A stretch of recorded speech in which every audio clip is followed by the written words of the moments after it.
Hello everyone, welcome to Fresa Technologies YouTube channel. In this video, we are going to see how to get a monthly attachment usage details in the Fresa application. Initially, we have to log into a Fresa application.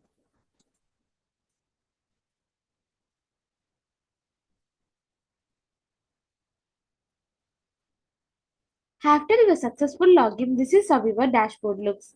Now, go to the management module.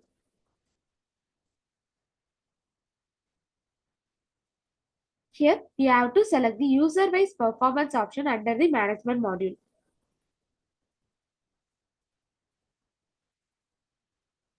On this user-wise performance report page, we have to click the monthly attachment usage button.